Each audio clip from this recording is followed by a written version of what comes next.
Today I am putting in headlight bulbs again. They go out about every 2 years or so. HID for you.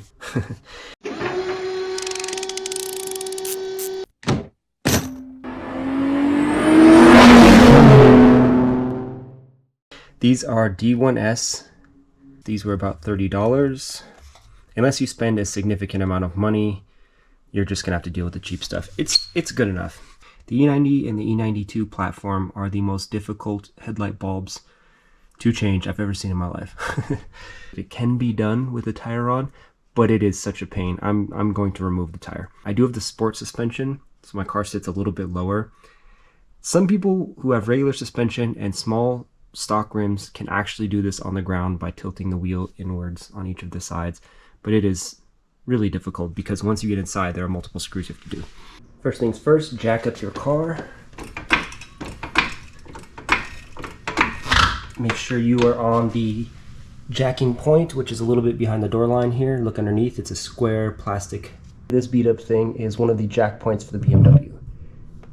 It is right there. A little trick, if your tire is up in the air and your Milwaukee stubby that's supposed to be able to undo 250 foot-pounds doesn't even do 90, you can do this. So you'll spin it one way and then you'll pull it back hard. Just make sure to keep your hand here and push perpendicular so you don't strip the bolt.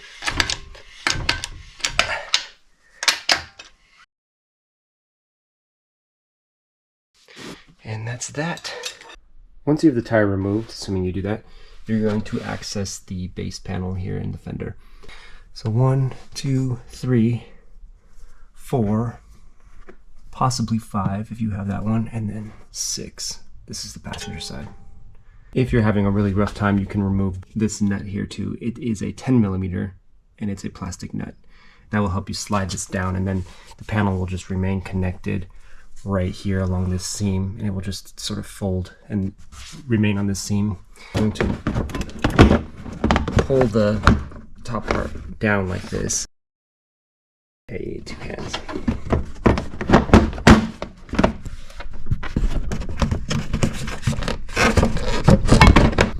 Something like this, just enough to bend it down. I'm going to bend it more with 2 hands. Once you undo the top 3 and you have possibly ones on the side, mine is broken, you're going to get to this plate here.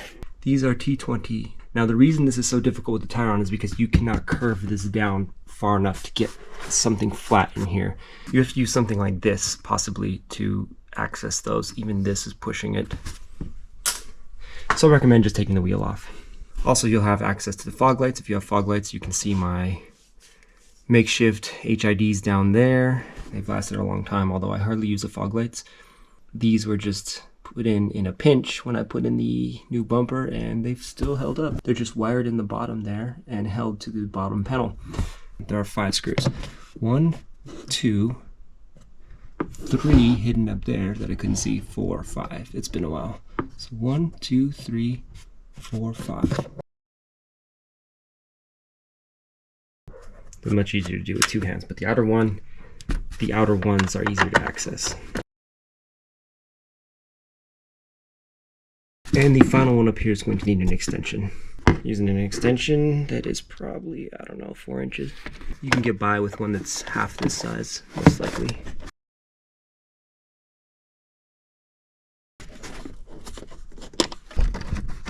Okay, now this should just fall right out. You can see there's a rubber seal in there. Make sure that seal stays in there and is intact and smooth.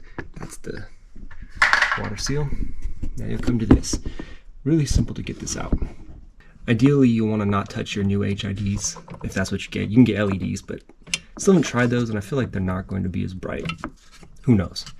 But you just push it towards the car, the front of the car, and then it kind of snaps back out. You just pop this plug out from the bottom. So it just pops right out of the bottom and just hangs out, and then you just pull it out.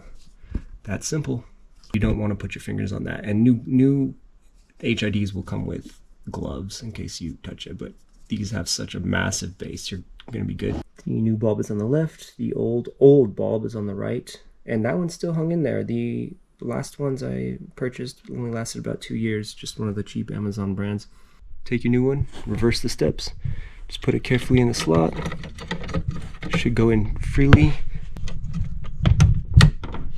Just snaps right in. Make sure that these tabs are locked in. Sometimes they may wiggle. They should be nice and tight and locked in and all the way to the side, and this should be snapped up nice and tight. So this is solid and good to go.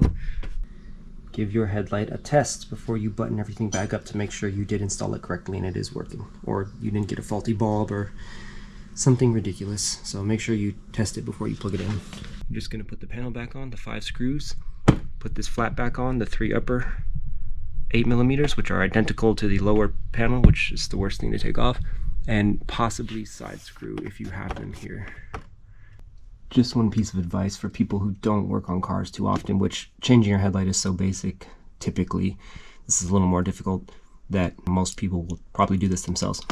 If you are new to this, thread these screws back in with your finger one at a time. Do not tighten any of them fully until they're all seated in. It's something you can do with everything, but just keep that in mind. So just gently put them all in, screw them maybe halfway or just finger tight, and then once they're all in and threaded nicely, then you can go around and tighten them. Yes, new headlights. Thanks for watching. Subscribe for more to come, and I will see you in the next video. Take care.